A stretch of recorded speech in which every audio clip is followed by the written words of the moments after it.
Welcome to Sabs podcast. I'm your host, Sabrina My special guest today is Brian Berletic. He is a former U.S. Marine who studies geopolitics from a Eurasia perspective. Thank you so much for coming on, Brian. Thank you so much for having me on. So you have an interesting background. You were a former Marine. You're now in Thailand. I'm curious. I'm always interested in people who were maybe a part of the military or had worked with said alphabet letter agencies who decide to critique the world from a geopolitical view, especially from the behavior from the West. So I'm curious, like, how did you decide to get into geopolitics? Was there one moment in particular that made you say something isn't right here? I think it was a combination of things that just kept adding up until it reached a critical mass. So I joined the U.S. Marines right out of high school. Just a couple of days after graduation, I was on Parris Island doing my basic training. I wanted to defend my country. I was pretty heavily brainwashed. Not that my family was. Actually, my parents tried to talk me out of joining. And my uncle also, my dad's brother, tried to talk me out of it. And they made a really good case. And in the back of my mind, I kind of knew that they were telling the truth. But you know, some people when they're young, including myself, you're just not thinking clearly. You think you know everything. The brainwashing worked, and so I joined. But even the first moments that I was in basic training and I was looking around, I kind of realized that this was not what I signed up for. I wanted to sign up, serve my country. I wanted to be part of an honorable organization that was doing the right thing. And a lot of the people that were recruited in and around me, there were good people there, but a lot of other people just should not have been there. They were there for all the wrong reasons, and it just already wasn't adding up. And then I went through my training. It was extensive because I was a electro-optical ordnance repairman, which means I was working on land-based weapon systems, sophisticated systems like the fire control on tanks, anti-tank missiles, laser rangefinders, things like this. By the time I finally got into the actual fleet, as they call it, it was already over a year. And I asked to go overseas. I was always fascinated by Asia in particular, and I always wanted to travel there and see. And it just so happens that the U.S. is occupying Japan, has tens of thousands of troops there.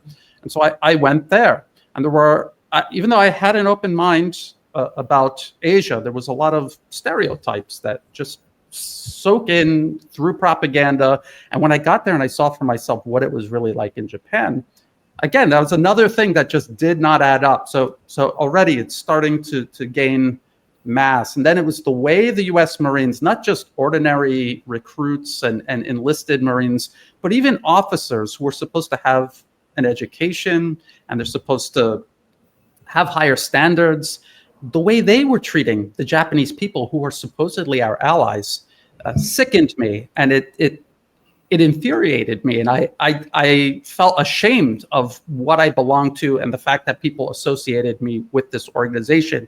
I think people are aware of the stories. Okinawa, in particular, Marines are always, every couple of months, there's some sort of sexual assault or rape case. There's also violence against locals, a fight in a bar or something, or property damage. And there was that, but then there were the actual officers. I was part of an artillery unit, and we would deploy to other parts of Japan where we could fire artillery because Okinawa is too small, or we would go to Thailand. When we were at the base of Mount Fuji on mainland Japan, the local government asked the Marines to stop at a certain time because students in town were studying. And so they wanted the firing to stop at a certain time and start at a certain time. And so the officers sat there with their watch and waited very spitefully 5-10 minutes after they were told to stop. And they continued firing just to stick it to the Japanese, kind of like, we're the boss. And then it got worse when we went to Thailand. My first time in Thailand was as part of a training exercise. And we were firing 90-pound artillery shells over people's houses. This is something you would never get away with doing, not in Japan, not back in the United States, but because the government at that time didn't care, the U.S. did it. Because they surely didn't care. There was a machine gun range that we were firing on, and there's a kind of a barrier made out of earth in the back that's supposed to catch the bullets, but it had washed out. And I asked the officer in charge, I said, do we know what's behind that? Is it safe to fire? He couldn't care less. And so all of this started adding up to a point where I was just sick of it. And then there were the geopolitical incidents. I was in during 9/11, and at first I fell for it just like everybody else. But because they never sent my unit, I had a lot of time to think about it, and I was very serious. Even though all of these things were adding up, I was still serious about being a Marine. And I always thought about Sun Tzu, The Art of War, and know yourself, know your enemy. So I was constantly being told that Muslims are our enemy. They just fundamentally don't fit together with the rest of human civilization. So I said to myself, well, if I want to understand them, I should read the Quran. So I did. I read it from cover to cover.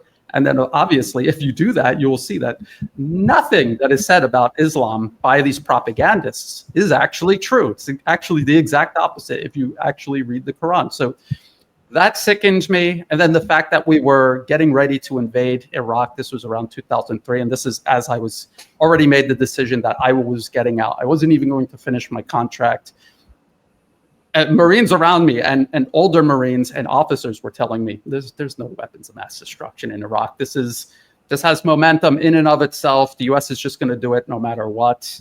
And we're just along for the ride. And I said to myself, well, I mean, some of these guys, you have to kind of understand there's nothing they can do. They can't just quit. You can't just get out of your contract. And myself, I actually had to spend a month in solitary confinement in the brig because I refused to train. And then because I made myself such a problem for them, they just kicked me out.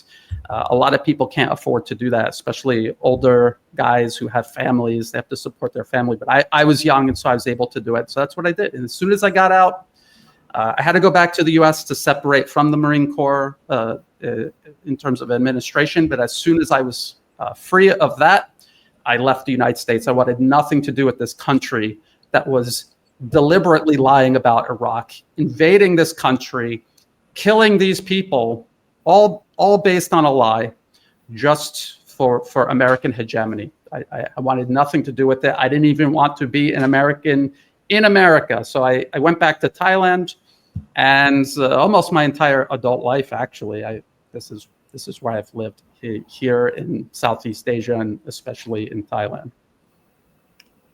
Really interesting. And I think it's important that people hear that. I've talked about it before on the show. My family was former military as well. My dad has told me some horror stories. I remember when he was deployed to South Korea, when he came back, he said it was like nothing he had ever seen. He was surprised that what he was told, again, to your point, about Asia was not the experience at all. And he was telling us about how in South Korea, they're ahead of us when it comes to technology. He was talking about their subway stations, all of these things. And he was just like, Americans have no clue. They really don't know that they've been propagandized. So I always encourage people, if you get the opportunity to go travel, you should do so. Absolutely. Go ahead. No, I was just going to say, to your point, that was something else that I noticed, how far ahead Japan was. And even Okinawa, which is kind of far flung compared to the rest of Japan, how safe it was, how nice everything was. And I was wondering, why isn't it like, if America's this great country and we're here to protect Japan, and because that's what we were always told, how come we don't have nice things like this back in the United States? So again, it's all of these things that add up. And you're absolutely right. And for people who cannot travel today with the internet, especially China, a lot of people are very ill-informed about China. There are 4K walking videos, unedited, where people will walk for 1 to 2 to 3 hours through all kinds of parts of China. Just watch that and see if that adds up to the perception that has been created in your mind by Western propaganda. 100%. And you bring up China, and there has been a lot in the news about this recently. I was vehemently against Donald Trump's tariffs. I thought this would cause economic disaster here in the US, and we're seeing this take light. In fact, recently there was an announcement from two companies in particular that a lot of Americans love to love to shop from, and that is Temu and Shein. And for a lot of families that don't have a lot of money, Temu and Shein has been great for them because it's cheaper. You can get so many things on there, not just clothes, but a lot of different things. This report came through that Temu and Shein price hikes began ahead of Trump's tariffs. This was a big one I was trying to warn people about. And it says China-based e-commerce vendors Shein and Temu have passed tariff costs along to their customers ahead of President Trump's tariff policies, which this is when it had went into effect that Friday. That's just one example. But this plan from Donald Trump to implement high tariffs on China, it is causing problems here in the United States. Why so much vitriol for this country, a country that I would say the U.S. has actually sent jobs to? It's hard to even know where to begin. I would say President Trump and all of this tariff business started during his first term and then continued uninterrupted under the Biden administration, despite President Biden and President Trump supposedly being absolute political opposites. And now President Trump in his second term has picked up right where both he and President Biden left off. And if you read his, well, not his, but Project 2025 out of the Heritage Foundation. This is a corporate financier-funded think tank. Project 2025 was actually published in 2023, and the part regarding trade and tariffs was written by Peter Navarro, who was then incorporated into the Trump administration, this current administration, along with many other authors from Project 2025, by the way. It talks about maintaining American dominance. It has nothing to do with reindustrializing the U.S. or helping the American people in their everyday lives. This is about protecting American dominance. And when we're talking about American dominance, we're talking about established corporate monopolies that now exist in a world where they no longer enjoy vast disparity over the rest of the world. The playing field is leveling. Other countries, especially China, are creating companies that can not only stand toe-to-toe with these deeply entrenched monopolies, they can vastly outcompete them. And so this is what these tariffs are really aimed at doing: isolating China, disrupting China's economy, even if it means disrupting America's economy. The cost of living crisis, as far as I know, I don't live in the US, but I talk to people who do, and they have been telling me this has been a continuous problem since the first Trump administration with these tariffs. I think the tariffs, obviously, and it's just economics 101. If you have tariffs, the cost goes to the consumer. And I noticed in that Axios article, they're kind of like, it's these Chinese vendors passing the costs to the American consumer. No, it's whoever's passing the tariff, because they know that is the consequence. They're not gonna, the producer, the seller, they're not going to absorb that cost. The consumer is going to absorb it. This is known, but they need to shift the blame, because if everyone realizes the tariffs are actually there to hurt the American people, to save the corporate monopolies, people would be less likely to support it. I agree. I think a lot of people have been convinced by Donald Trump that this is America first, like this is going to help out America. Since these tariffs, thousands of factory workers have been laid off in the United States. Obviously, it's a weird situation here where some prices have decreased, but some prices have increased. Really strange. But we don't produce anything really here in the U.S. We depend on countries like China and Canada and New Mexico, even to produce those machines that exist in the factories that those workers were laid off from. And I think a lot of people didn't really understand that, like just how little we create here in the US. And China in particular, they've made these videos on TikTok where it's interesting that they're like trolling the US, explaining you're paying all this money for these luxury handbags. We can make them here very cheaply, etc.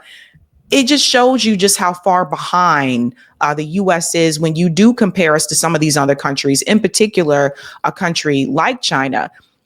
Economically, when I look at what China's doing, I have to ask, why doesn't the U.S. look like that? Like, why don't we have some of the same technology that China has?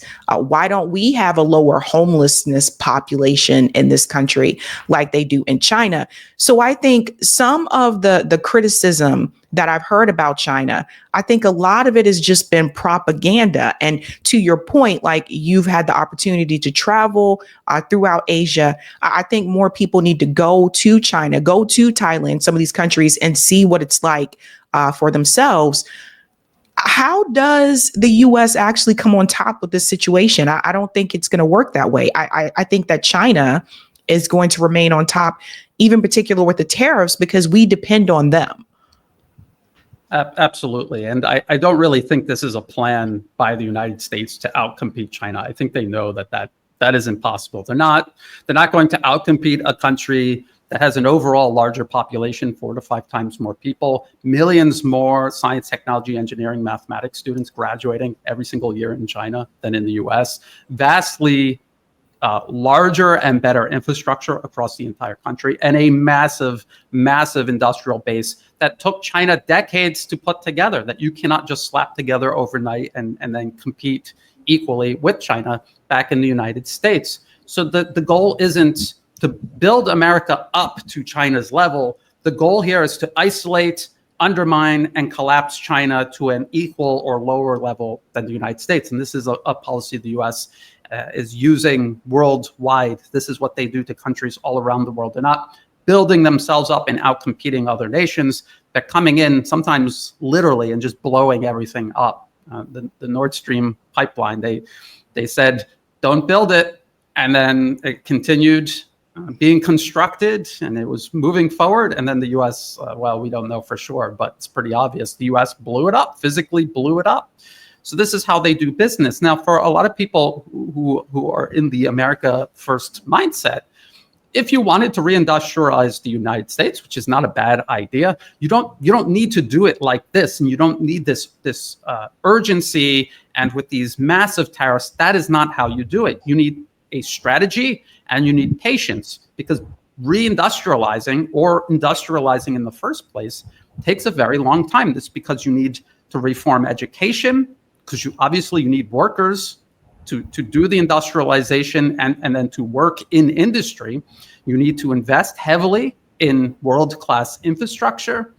And then you need to invest in industry itself. And there's a lot of nationalization that is required to do that. This is how China has succeeded. And then the very legal and economic system in China versus that in the United States is so different. In China, they have common prosperity as part of the legal framework businesses in China operate in. And they have to ensure that purpose comes before profit. They're allowed to make profits, but their business must serve a purpose for society. You're not allowed to just recklessly speculate, build up businesses, then strip mine them with equity firms and sell off the pieces. Your business has to serve a purpose. It has to serve national strategy. National strategy reflects the best interest of everybody in China, not just a small handful. And this is versus the United States, where profit is the priority over absolutely everything else, including sometimes even the existence of entire companies. They will pursue profits to such an unsustainable level that the whole company collapses. So that is not a way to run an economy. And I like to compare it to a piece of farmland. In China, you would say these are farmers who are cultivating this land, and they know there's a balance between production and consumption, and they need to constantly take care of this land. In the United States, it's as if a swarm of locusts have just descended on it and are just eating absolutely everything. There's no plan for the future. It's just eat as much as you want, and when everything is gone, move to the next piece of farmland. And so if you look at it that way, I think you could see the strategy at hand. You could see how the US is not going to compete with China. The goal is to knock China down instead. So if the US does not decide to participate in a multipolar world, which other countries are choosing to do, the US then becomes isolated on the world stage. Yes. Well, I mean, to a certain extent, a lot of countries you would say, why is Europe going along with this? Unfortunately, the U.S. has politically captured a large number of nations all around the globe. I would say almost all of Europe has been politically captured by the U.S. Unfortunately, nations like Japan and South Korea have been politically captured. Evidence is mounting that the Philippines is now hopelessly, irreversibly politically captured by the U.S. So the U.S. and its client regimes around the globe are cutting themselves off from the rest of the world. And at one point, and I know people out there, they've seen maps representing nations that counted the U.S. as their largest trade partner back in, say, the year 2000 versus today, where most nations count China as their largest trade partner. The U.S. simply can't do that anymore. So you're right. They have many nations besides just the U.S. itself that they politically captured. But compared to the rest of the world, it's still a minority. China alone has a larger population than the G7 combined. I think people should think about that. Interesting. And you're currently in Thailand. I read an article recently that said that Thailand's economy is now booming. I want to hear a little bit about that and the relationship that Thailand has with China. Yeah, so I have been here since 2003, so I've seen a vast transformation here. And we're talking about a period of time when the United States and its Japanese proxies held most influence over this region, Southeast Asia. When tourists came, all the signs were up in English and Japanese, and all the biggest businesses involved here in Thailand and investing were American and Japanese. But now, because of the rise of China, all of this has turned around. China is now Thailand's largest export market and source of imports.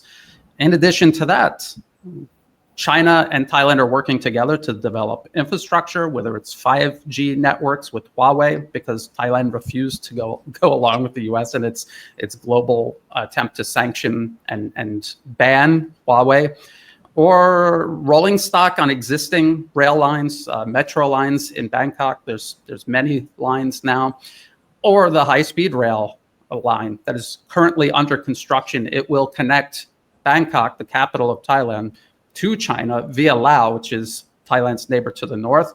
And Laos already has a functioning high-speed rail line built by China.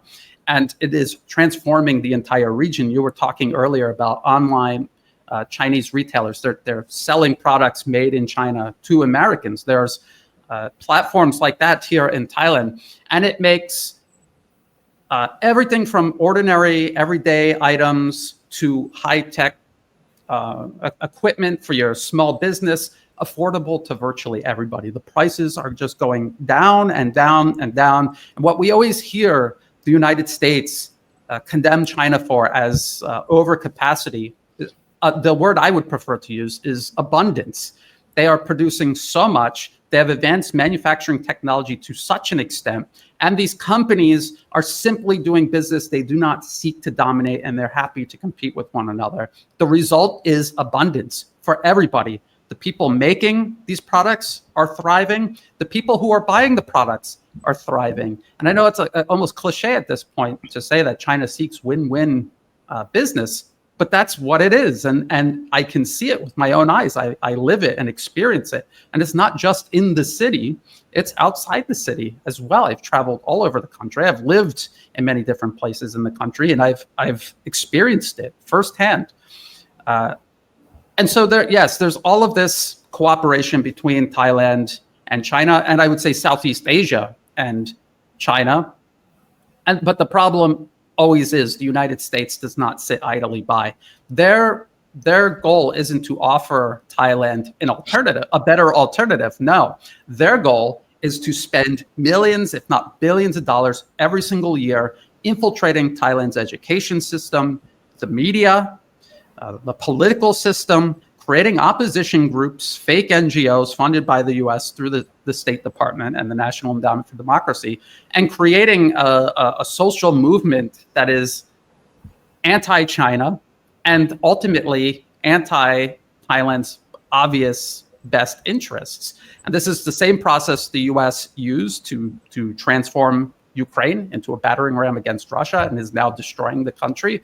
And this is what they would like to do if they could all around the world, especially here in Asia. All of these nations along China's periphery, they would like to flip these countries around, turn them into battering rams, have them ignore their own best interests and fight instead of cooperate with China. I'm hoping that the obvious demonstrable benefits of working together with China is so overwhelming that this isn't really going to work at this point. How would you compare the cost of living in Thailand to the United States? It's just night and day. It's almost unbelievable. And sometimes when I'm talking to my family members back in the United States, sometimes I feel like maybe they think I'm making it up. For example, healthcare. If you're Thai, you have universal healthcare. So if you go to the hospital you're registered in, it's free. If you go to a hospital you're not registered in, you're paying out of pocket, you can still afford it because everything is as cheap as humanly possible. Thailand has the government pharmaceutical organization, which makes pharmaceuticals at cost and delivers it to the public, makes medication that in the West, they're price gouging. Here in Thailand, even if there's a patent or a license, they will undercut that and make it available to the public, and they don't care if the U.S. is complaining to them. There's HIV antiviral medication that the U.S. demands the Thai government buy from the pharmaceutical corporations in the U.S. making it. If they did that, they would be bankrupt and they wouldn't be able to give it to the people who need it. The GPO here, they make it themselves and they make sure everybody has it. So that's healthcare, but healthcare is important. When people aren't sick, they don't think about it, but it's so important. It's the same with housing. It's the same with transportation. Because of all of these goods coming out of China, it becomes cheaper and cheaper, more affordable. Construction material is cheap. And so everything from your daily necessities to bigger investments, it's affordable and it's obtainable if you work and you save up money, you can get it. It's not a distant fantasy like it is in the United States. It's something that everybody can enjoy if they just set their mind to it. Wow. And this brings me to Russia and Ukraine. I got to tell you, I can't believe that this war has continued for as long as it has.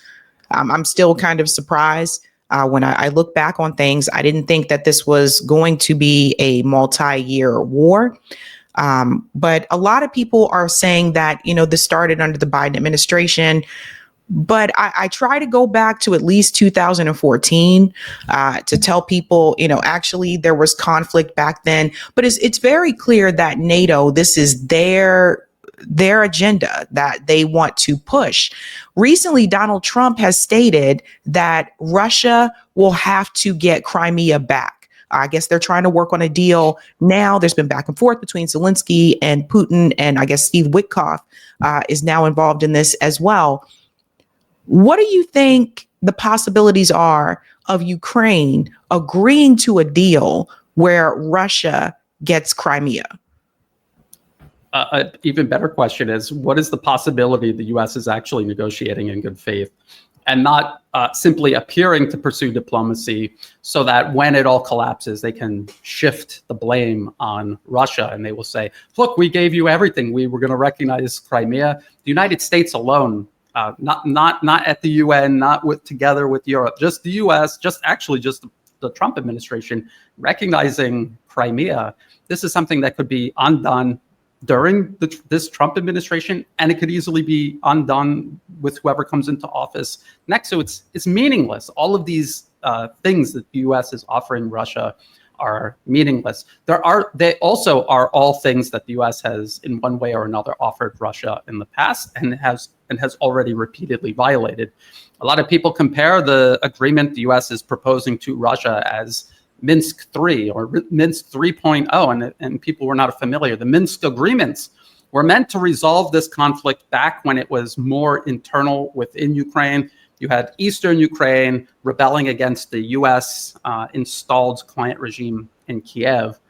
And the Minsk agreements 1 and 2 were supposed to freeze it and then end it. And instead, the U.S., Europe, and Ukraine used that period of time where it was semi-frozen to simply reorganize the military, rearm, build up Ukraine's military menace, and then continue the fighting at a later date. And so that this is all the U.S. has planned for this conflict now. As a matter of fact, U.S. Secretary of Defense Pete Hegseth in mid-February told Europe, you guys need to expand your military industrial production. You need to double down on supporting Ukraine in terms of arms, ammunition, vehicles, equipment.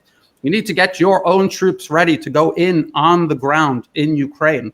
Essentially, he's talking about freezing the conflict, using European troops to do it, to serve as a kind of to bluff Russia and say, if you want to continue, you're going to have to fight through these Western troops, which could be more problematic than just continuing the fighting against just Western-backed Ukrainian troops. And so that's what he openly laid out. This is what Europe has been openly preparing to do. And these negotiations between the US and Russia right now are simply for show. The plan is already out in the open, what they're preparing to do. And this is why Russia isn't going for it. So you said that Steve Witkoff has already spoke to European countries to have troops ready? No, that was U.S. Secretary of Defense Pete Hegseth. This is on the Department of Defense's official website. There's the transcript of him saying this, and also a video of him saying this. I believe it was in Brussels. Wow! I can send you the link. It sounds unbelievable, but I've been covering it over and over again, almost ad nauseum. But it's so important that people read that and see that and listen to Secretary Hegseth say this, because he's laying out, and he even says during this directive he's giving to Europe, he even says this must not be a Minsk 3.0, but he's literally describing Minsk 3.0 plus a Syria-style conflict freeze. Remember, the conflict in Syria was a U.S. proxy war, and when it was failing, the U.S. literally invaded eastern Syria, and Turkey invaded northern Syria, and they froze the conflict like that, and they continued hollowing out the Syrian government until last December when it all collapsed. This is what they want to do in Ukraine. Is the U.S. government's animosity towards Russia because Russia is more likely to back Iran, or is it just because Russia is not suffering from the sanctions and tends to be able to withstand it? The whole reason the U.S. is arrayed against Russia, Iran, China, we have to zoom out and look at this on a much larger scale. The U.S., as foreign policy, will not tolerate a peer or near-peer competitor. All nations must be subordinated to it.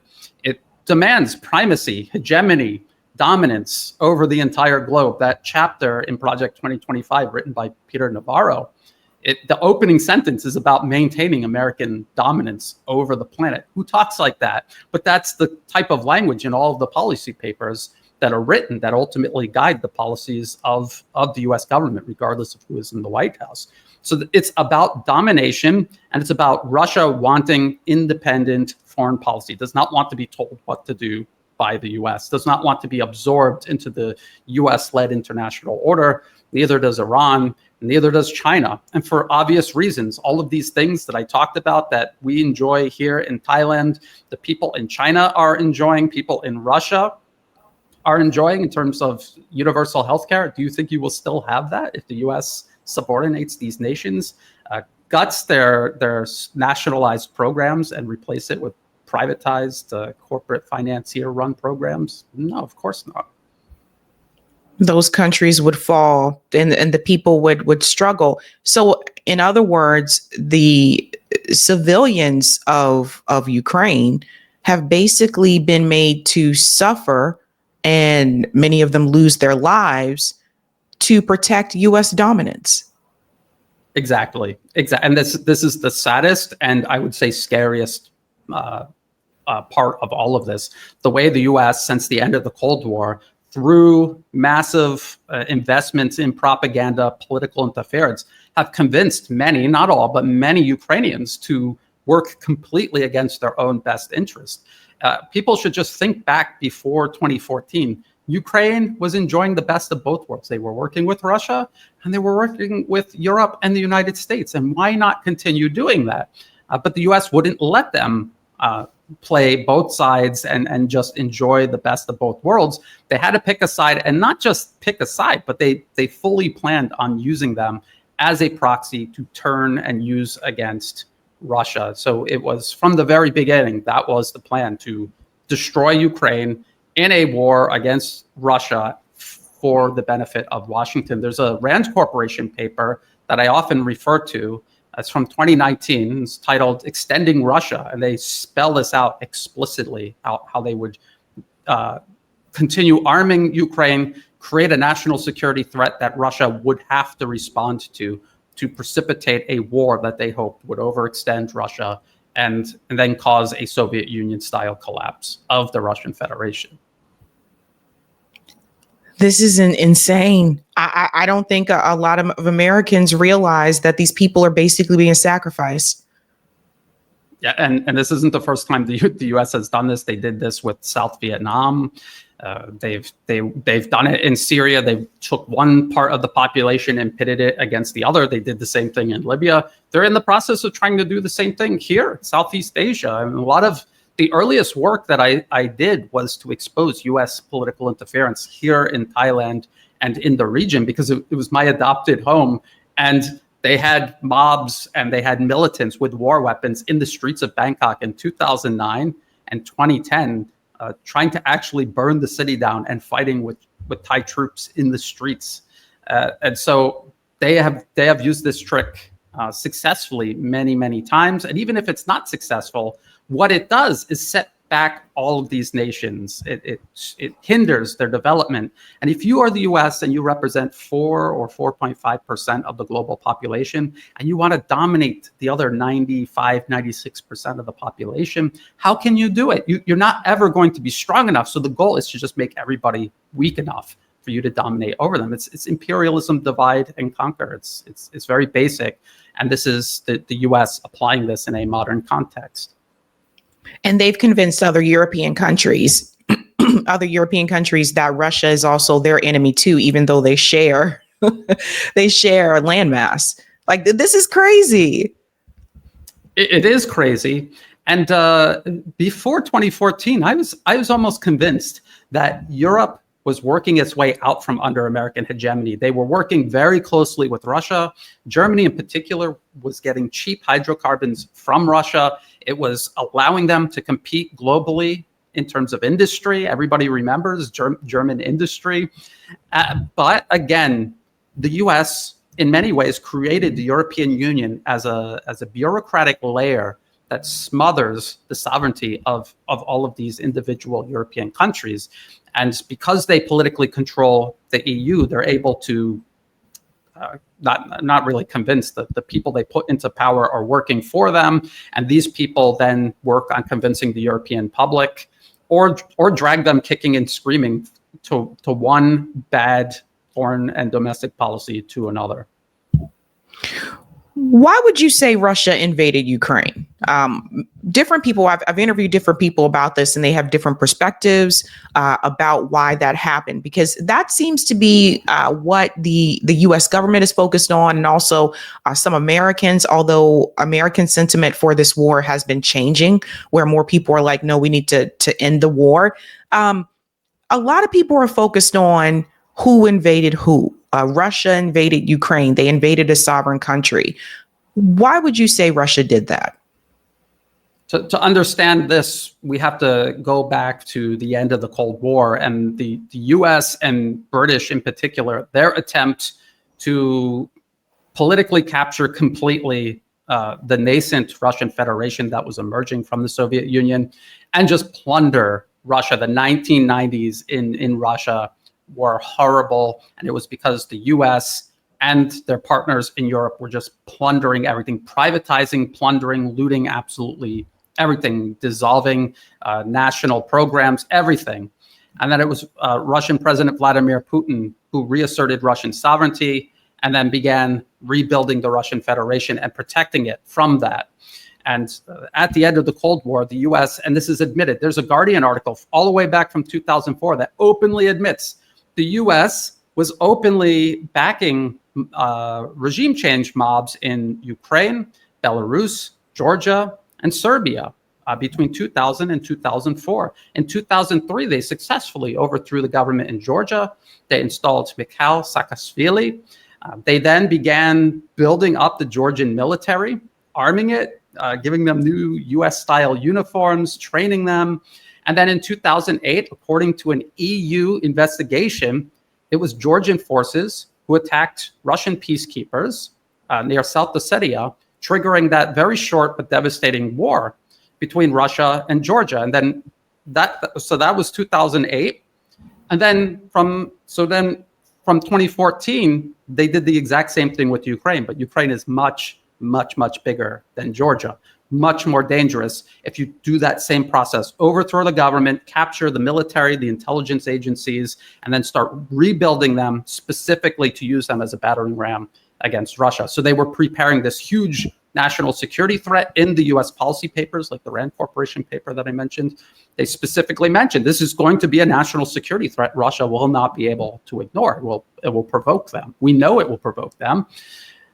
And so that's why they did it. And this is why Russia responded. They understood that if you just let this fester, there could be a point where the Ukrainian military is so large, so powerful, the US has poured so many weapons and so many years of training that if it does turn into a fight, it will be much, much more difficult for Russia to defend themselves against it and ultimately eliminate this threat right on their border. So they decided to do it sooner rather than later. We can see that. You said you were surprised by how long this war, I think a lot of people are surprised by how long this war has gone. But from 2014 all the way to 2022, this is all the US and the rest of NATO did, was build up the Ukrainian military specifically for this purpose. They knew there was almost no chance at all of Ukraine winning, but they knew this would mire Russia into protracted and very intense large-scale conflict, and it could even possibly overextend and collapse Russia itself. So it is, for Russia, existential. This is really interesting for people who are not aware. That particular part of Europe, Ukraine, Moldova, there tends to be a lot of corruption in those countries. Economically, those countries don't tend to do as well as like Germany, for example, right? So they already have their own economic issues in those countries. Now you have Ukrainians being dragged off the street, and I've seen the videos, thrown into vans, told to go fight. Men like in their 40s, because they're running out of people to fight. Like, this is absolutely insane. You know, it's like, imagine if someone came and pulled you off the street and said, you have to go fight. Now, we haven't had a draft in this country in a long time. But just imagine that, like them grabbing people like in their 40s and all. It's just ridiculous. And what does Zelensky get out of all of this? Well, I mean, he is the hand-picked proxy. He's more, I mean, he's literally an actor, but also politically speaking, he's more for public relations than anything else. He's not making any decisions. The New York Times, in many articles spanning several years now, have admitted the extent to which the U.S. has politically captured Ukraine and the extent to which the U.S. military is at the top of Ukraine's military chain of command, and how the U.S. CIA, all the way back in 2014, took over Ukrainian intelligence agencies, was literally building intel bases all along the border with Russia. Could Americans who are skeptical of my explanation, could they imagine how they would feel and how the United States would react if this was Russia or China overthrowing the government of Canada and then building military and intel bases all along the border with the United States? Would you not perceive that as a national security threat that demanded a very serious response? And then to your point about dragging these men, young men and old men, off to war, just think about how ruthless and how heartless U.S. foreign policy is to create this crisis for Ukraine and to keep pushing it down this path where it is self-destructing as the U.S. uses it as a battering ram against Russia. And even right now, as President Trump pretends to pursue peace with Russia, every military capability Ukraine has say these drone strikes carried out on targets inside Russia. This is only possible because of the U.S. passing on intel and targeting information to Ukraine, and also providing them the weapons to do it with. And so on one hand is extended out to Russian President Vladimir Putin in peace, and the other hand is clutching a dagger, and they're just waiting for the right time to drive it in. And then we have, of course, the issue with Iran. And I've spoken to Professor Morandi quite a number of times on the show about Iran. The even hint towards there could be war with Iran, to me, was just absolutely insane to even make that comment. Like, we know that's something that we don't want to happen. And as I see the U.S. government continue to say Israel is our ally, I would say our allies should be China and Russia. Like, we should be aligned with them and not with Israel, a genocidal state who's killing all these people, these women and children. To me, it never made any sense. Obviously, big money interest is attached to this. We have lobby interest groups in this country that fight to protect Israel, so much to the point now that they are trying to pass draconian laws to make sure that you can't even criticize Israel. It's really scary and really concerning. And so when I look at what like Russia and China's doing, like economically, when I look at how people live in those countries, to me, I think Americans should experience that, should have that experience. But to have this fight against them because they're doing well economically, because their people have healthcare, because their infrastructure tends to be better than ours. It's almost like that is the core of capitalism. Absolutely. It's like a swarm of locusts in human form. This is all they can think of. They want these countries to open their doors to them and allow them to just devour everything with no limit. Just like they have done to their own societies. And obviously, any country with any sense of self-preservation is going to say no. And you mentioned Israel and what it has become. And this is the danger that Russia had on its border with Ukraine. That's what they were trying to turn Ukraine into. I mean, when you think about it, what is Israel? And everything Israel does is enabled by the United States. Without a constant flow of money and weapons to Israel, they would not be able to carry out all of these military operations. I always go back to the U.S. policy papers from these corporate-funded think tanks. The Brookings Institution 2009 paper, Which Path to Persia, is a list of options to use against Iran. And if you read that paper from 2009, you can see the U.S. has gone down the list and done every single one of them at least one time. They've tried it at least one time. Whether it was successful or not, that's another story. They have an entire chapter titled Leave It to Bibi, allowing or encouraging an Israeli strike on Iran. And part of this ploy is for the United States to appear to pursue diplomacy, to distance itself from Israel, and allow Israel to not just carry out the attack, but then to assume all of the negative consequences for doing so. This is spelled out explicitly. If you read this paper, and it's available for free online, it wasn't leaked. It's on the Brookings Institution's website. They're just so confident that ordinary people will never read it and never get it. If you read it, you'll be shocked by how frank the language is. And I think sickened, because I've read it many times over the years, and I'm sickened every single time I read it, just how frank they are with their desire for domination, their admissions of deliberately seeking to lie and mislead people, to create a pretext to go to war with Iran. They admit Iran does not want war, not with the United States, not even with Israel. And there's another paper from the Rand Corporation, also 2009, that admits, first, Iran doesn't really want nuclear weapons. They only seek them as a deterrent. Look at North Korea. They kind of look at North Korea and they say, do we go that way, or do we go the way of Iraq next door that is still being occupied by U.S. troops, or Afghanistan that was occupied by U.S. troops for 2 decades? This is what Iran faces. A lot of Americans, and again, I was guilty of this too. I was conditioned and propagandized, and I was unable to take myself and put myself into the shoes of the Iranians and see things from their perspective. If you can do that, if you can flip the script you can see so clearly that it is the U.S. government and the special interests that have captured and control it. They are at the root of all of these problems. It is not Iran. Iran does not have some fundamental problem with Israel or with Jews. A lot of people don't know this, but in the Middle East, the largest population of Jews outside of Israel is actually a very large ancient community of Jews in Iran. But people should go look that up if they don't believe me. That is a fact.